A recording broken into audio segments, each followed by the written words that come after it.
Всім привіт! Сьогодні я вирішив поговорити про вегетаріанство, так? І є 4 причини, чому люди стають вегетаріанцями. І я хотів поговорити про це сьогодні. В одному із попередніх випусків я розповідав, що я був у вегетаріанському кафе, і це мене надихнуло записати випуск про вегетаріанство, веганство. В Україні є вегетаріанські кафе, можливо, їх не так багато, як на Заході, але вони є і вони непогані. І я вирішив сьогодні свою точку зору висловити і свої спостереження. Можливо, не всі знають, що є різні причини так, стати вегетаріанцем. Перша причина, це найвідоміша, це те, що людям шкода тварин. Вони не хочуть вбивати тварин. І, мабуть, люди думають, що це єдина причина, але це не єдина причина, можливо, це найпопулярніша причина. Ну, і тут важко не погодитись, ми бачимо тварин, і ми бачимо, що вони можуть страждати, так? Вони відчувають біль.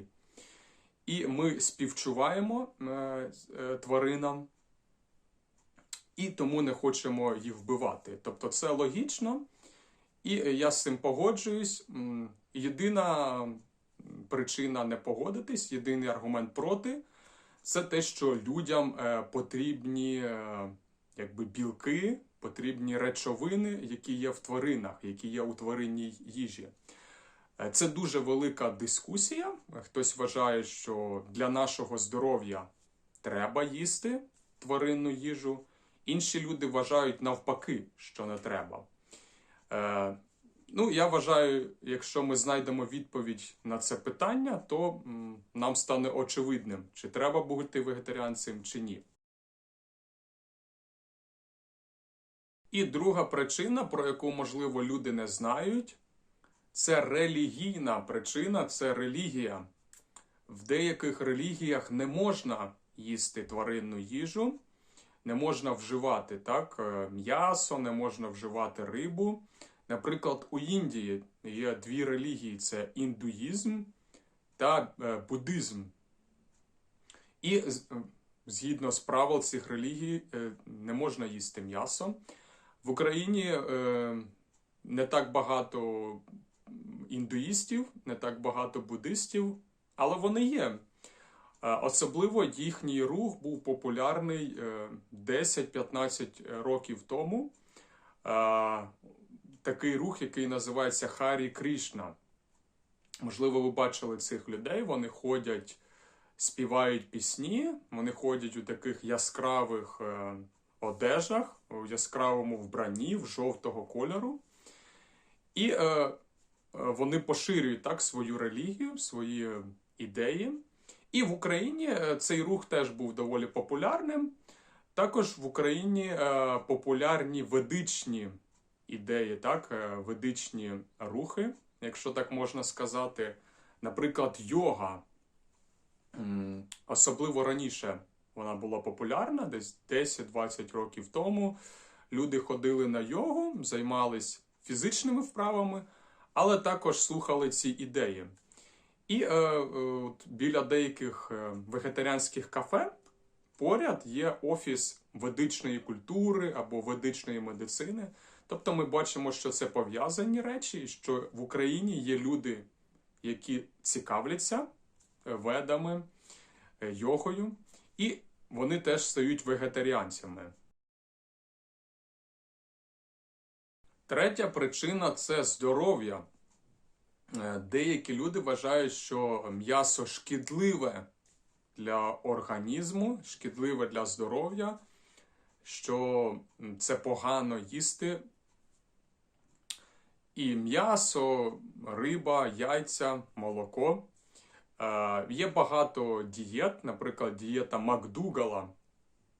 Він вважає, що треба їсти рослинну їжу.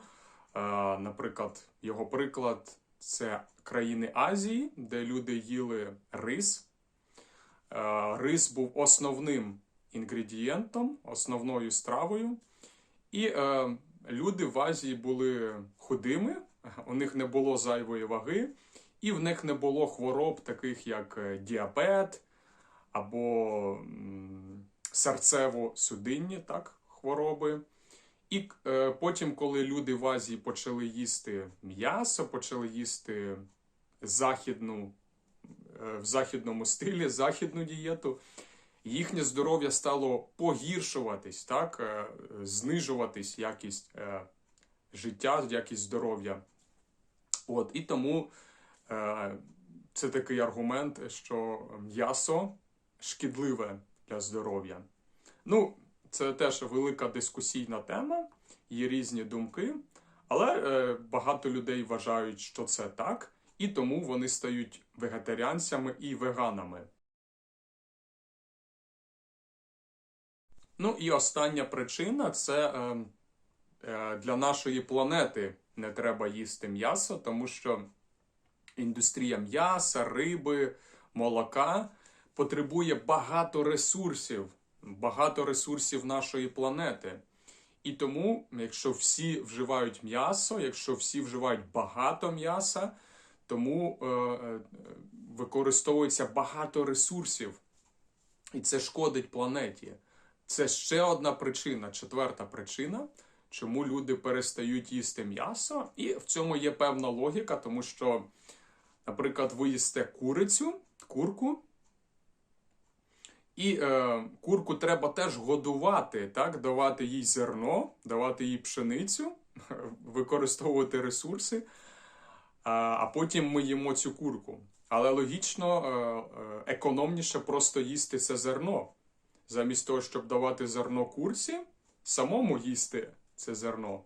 Це буде ефективніше використання ресурсів. Тобто це теж такий вагомий аргумент, я вважаю. Отже, сподіваюся, вам було цікаво, сподіваюся, ви почули щось нове, можливо, вивчили нові слова українською мовою. І дякую за підтримку, і побачимось у нових випусках. До зустрічі!